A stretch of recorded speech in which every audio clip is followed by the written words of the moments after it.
and flavored because they are very cold. And there's another side, not too cold, different religion, different people. And also achar is one good for thing in countryside. Even countryside don't have refrigerator, fridge. In city side, like 20 years, 50 years ago, they don't have fridge, anything.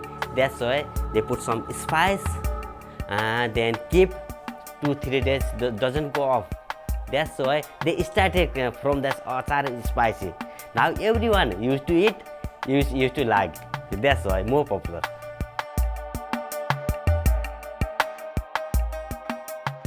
To make Golbeda Ko achar, you need some large ripe tomatoes, lots of garlic, and of course chili.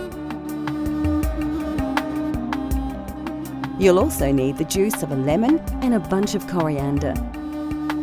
Spices such as chili powder and Nepalese Timur will add an authentic flavour to your achar.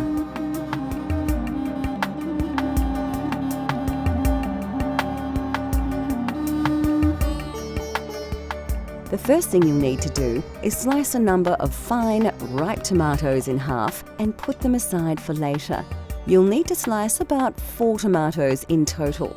Next, take a small bunch of washed coriander and finely chop the leaves.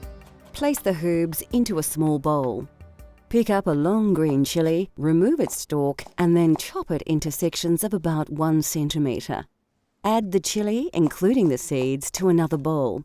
Now grab about 4 or 5 peeled cloves of garlic and roughly chop them into pieces. Place to one side. Now you are ready to start the cooking process. Heat a frying pan with some oil to a moderate heat and add the tomato halves one by one.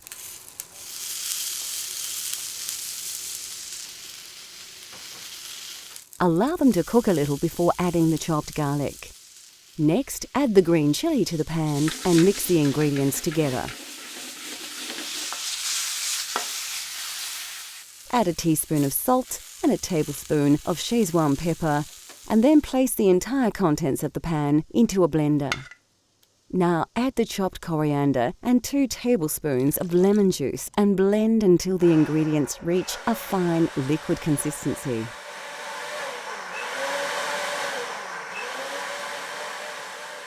And that's it. A simple but very versatile tomato relish that is the taste of Nepal. It is best stored in an airtight container and served with any number of dishes as a tasty condiment. Coming up on Cultural Flavours, we discover the dish of the Nepali nation.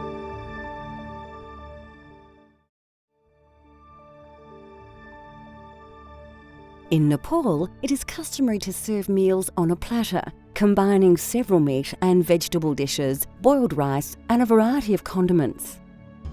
In countryside in Nepal, most people don't use spoon. They use by hand. They eat by hand. So that's why everything keep dal, bhat, tarkari, and rice in the middle. Also chutney. We call chutney, Golbeda achar. Indian in Hindi called chutney, we call Golbeda achar, and tomato pickle actually, and it's yogurt, something like that. And everything on the plate. Then that's why look nice. So don't need to different curry bowl. A wonderful and extremely popular example of this is dal bhat masu, which literally means dal, rice, and meat with gravy. As in India, lentils are an important staple of Nepalese cuisine, and they are commonly used across every region of Nepal. By far, the most popular dish is dal, a spicy soup made from black urad dal, tomatoes, garlic, and a variety of ground and dried spices. Bhat, or rice, usually plays a central role in these platters, and it will always be surrounded by a number of other dishes that are served in small separate bowls. Basmati rice is common to the region and noted for its delicate fragrance and flavour. Our dal bhat masu features kukura komasu, a simple chicken curry prepared with tomato, garlic and ginger.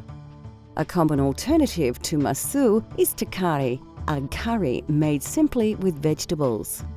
An important ingredient in this, and nearly all Nepalese curries, is a dried herb called jimbu. Used extensively across Nepal for its unique taste, which is similar to onions or chives, it is also said to have exceptional medicinal properties. We'll show you how to prepare this delicious curry later in the show. Vegetable dishes are extremely popular and vary across the country. A delicious dish we shall prepare later is saag, a simple stir-fry featuring mustard leaves, chilli and several Nepalese spices. Of course, the most quintessential Nepalese side dish of all would have to be achar. Made from numerous fresh ingredients, the variety of achars is staggering, and it is said that they number in the thousands. This is Golbeda ko achar, a spicy tomato relish that is added to platters and, of course, used as a dipping sauce for Nepalese dumplings. A small serving of plain yogurt puts the finishing touches to this traditional Nepalese meal. Well, dal bhat tarkari that's one kind of fixed menu. We call dal bhat tarkari. In Indian call thali. Thali. And that's fixed menu, fixed price. But some people eat less, some people eat more. Don't have to pay again, The fixed price can have more dal, more bhat, more tarkari. Yeah, even masu as well, dal bhat masu. Not like not limited thing. That's why many different tastes, same price. So that's why people like to eat that one. Many tourists also eat there. I can see there. Everyone asking, okay, I like to try dal bhat tarkari today. I like to try dal bhat tarkari tonight. Yeah, that's why I think. Yeah.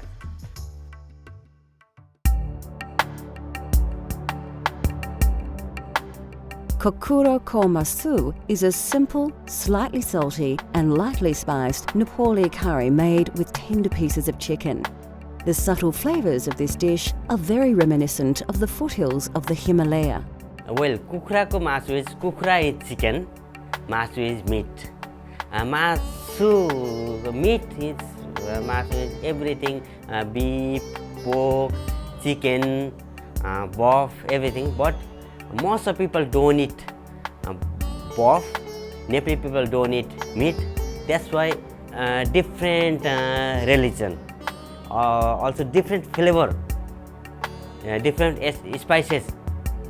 That's why people make and people eat different. Even in Kathmandu, Nepali people, they make a meat achar, meat pickle. The Nepali people, everything, even they pray or something, they must have a meat item. Many things,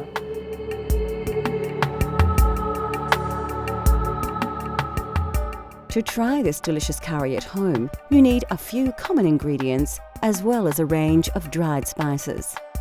We're using about 200 grams of chicken breast, which we've already diced into bite-sized pieces.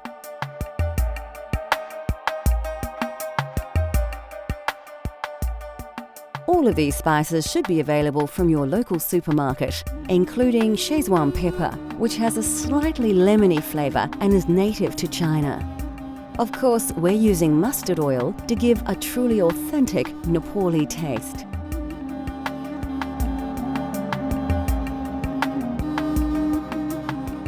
Before starting the cooking process, you need to chop a large red onion and dice a tomato. Like most curries, the secret is to start with a great paste. Pour about 4 dessert spoons of mustard oil into a large saucepan and heat to a moderate temperature. First, put about half a teaspoon of fenugreek seeds and half a teaspoon of cumin seed into the oiled pan. Quickly scoop 1 generous tablespoon of garlic and ginger paste and then add 1 red onion which has been finely chopped.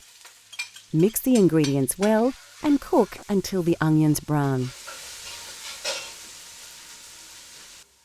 Take a good pinch of jimbu and a tablespoon of turmeric powder and add to the paste. To add a little liquid, add some chopped tomato. About one will do. Now for a few ground spices. You need to add a teaspoon of curry and chili powders, a generous tablespoon of crushed cumin seeds, and some ground Szechuan pepper.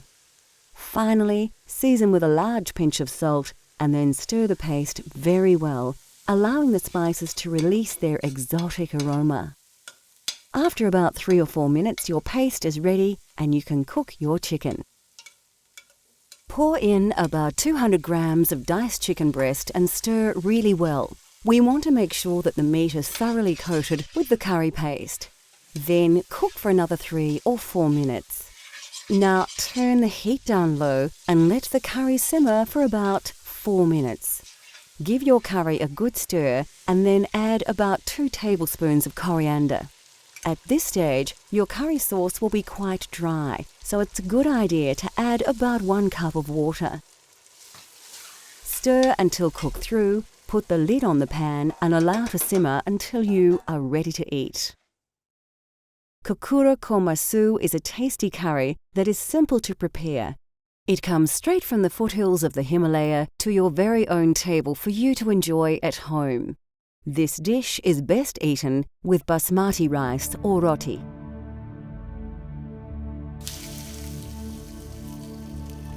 Next on Cultural Flavours, a tasty leafy dish that truly tastes of Nepal.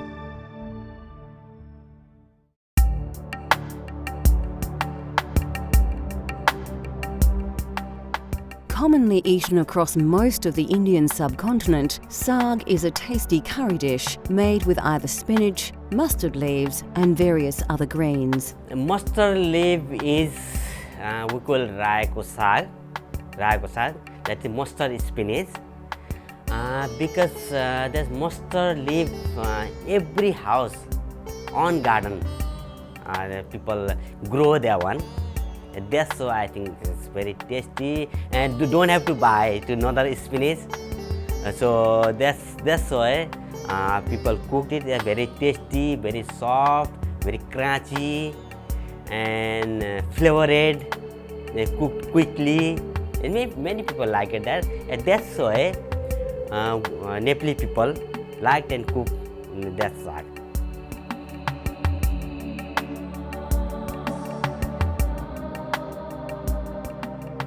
Today we will prepare an authentic Nepalese saag using fresh mustard leaves. These can be found in most Asian supermarkets, as can ghee, commonly known as clarified butter, and mustard oil, which has a hot, nutty flavour.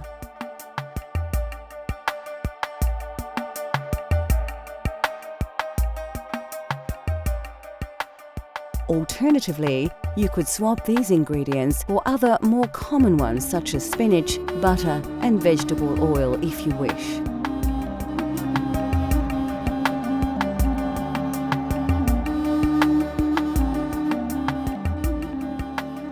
First, we need to prepare the ingredients. Grab a bunch of washed mustard leaves and roughly chop them, including the stalks and leaves as you chop. Heat some oil in a frying pan to a high heat.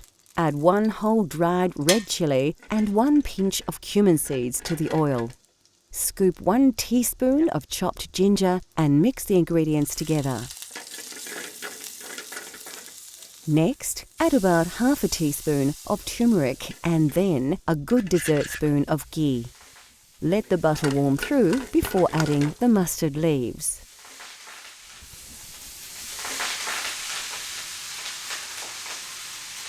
Liberally season with salt before giving all the ingredients a thorough stir through to ensure that all the greens are generously coated with flavour. So there you have it, saag made with mustard leaves, a fresh and very tasty accompaniment to any main meal.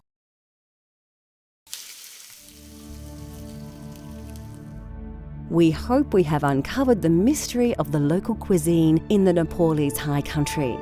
It is a food of many influences and flavours, yet it still maintains its own unique tastes and style. The food of Nepal relies greatly upon the produce that is readily available and in season, and its dishes have been greatly influenced by the diverse cultures and geography of the region. It is, of course, a cuisine that is well worth exploring just as much as the mountains that dominate its landscape. Cultural Flavours continues to explore the world through the diversity of food. From Nepal to Japan, France to Korea, let Cultural Flavours take you on a gastronomic journey so you can experience the tastes of the globe at home.